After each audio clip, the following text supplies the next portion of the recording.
தாழ்த்தப்பட்ட மக்களின் குரலாக ஒலித்து 100க்கும் மேற்பட்டோர் சட்டம் பயில தூணாக இருந்தவர். தமிழ்நாட்டின் வலுவான தாழ்த்தப்பட்ட அரசியல் தலைவராக வலம் வந்த ஆம்ஸ்ட்ராங் யார் என்பது குறித்து இந்த தொகுப்பில் பார்க்கலாம்.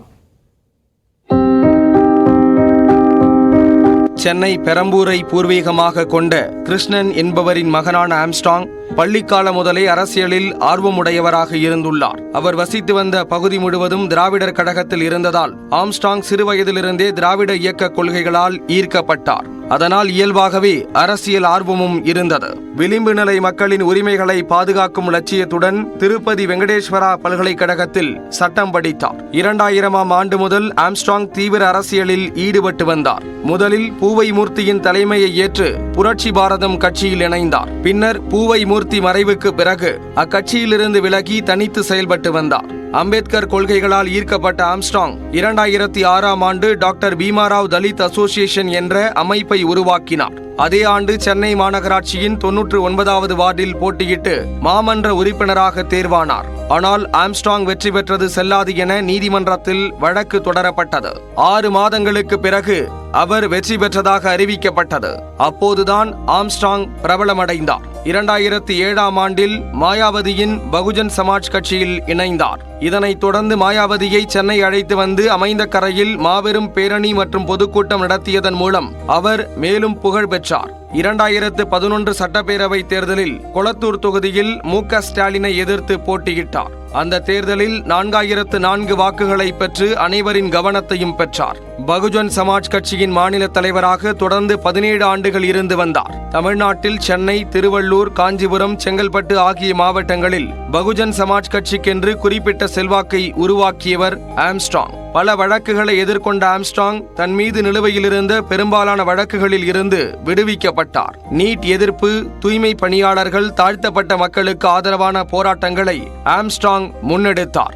ஏராளமான தாழ்த்தப்பட்ட மக்கள் சட்டம் படிக்க உதவினார். ஒவ்வொரு ஆண்டும் 100க்கும் மேற்பட்டோருக்கு சட்டக்கல்லூரிகளில் சட்டம் படிக்க உதவி வந்தார். பட்டியலின மக்களின் சமூக விடுதலை, கல்வியின் அவசியம், அவர்களுக்கு அரசியலமைப்பு அளித்துள்ள உரிமை ஆகியவற்றை மேடைகளில் முழங்கியவர் ஆம்ஸ்ட்ராங். தமிழ்நாட்டில் தலித் அரசியலை தீவிரமாக பேசிய ஆம்ஸ்ட்ராங் அம்பேத்கரிய வழியில் பௌத்த மதத்தை தழுவி பௌத்த நிகழ்வுகளை முன்னெடுத்தார். தலித் அரசியல் இயக்கங்கள் நடத்திய பௌத்த நிகழ்வுகளில் கலந்து கொண்டு பேசினார். சென்னை பெரம்பூரில் தான் வசித்து வந்த வீட்டிற்கு அருகில் பௌத்த விகாரம் ஒன்றை கட்டியவர். தமிழ்நாட்டின் வலுவான தாழ்த்தப்பட்ட அரசியல் தலைவராக வலம் வந்த ஆம்ஸ்ட்ராங் திமுக, அதிமுக உள்ளிட்ட கட்சிகளின் மீது கடுமையான விமர்சனங்களையும் முன்வைத்து வந்தார்.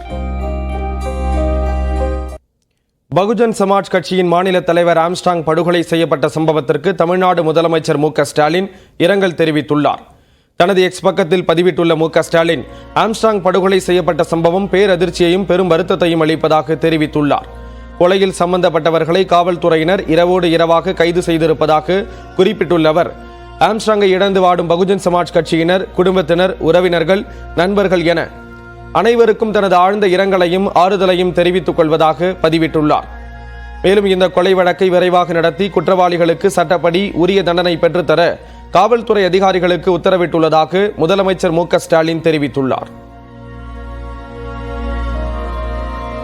பகுஜன் சமாஜ் கட்சியின் மாநில தலைவர் ஆம்ஸ்ட்ராங் படுகொலை செய்யப்பட்ட சம்பவம் பெரும் அதிர்ச்சியையும் வேதனையையும் அளிப்பதாக நடிகரும் தமிழக வெற்றிக் கழகத்தின் தலைவருமான விஜய் தெரிவித்துள்ளார். தனது எக்ஸ் பக்கத்தில் பதிவிட்டுள்ள அவர் ஆம்ஸ்ட்ராங்கை பிரிந்து வாடும் அவரது குடும்பத்தினருக்கும் கட்சியினருக்கும் ஆழ்ந்த அனுதாபங்களை தெரிவித்துக் கொள்வதாக குறிப்பிட்டுள்ளார்.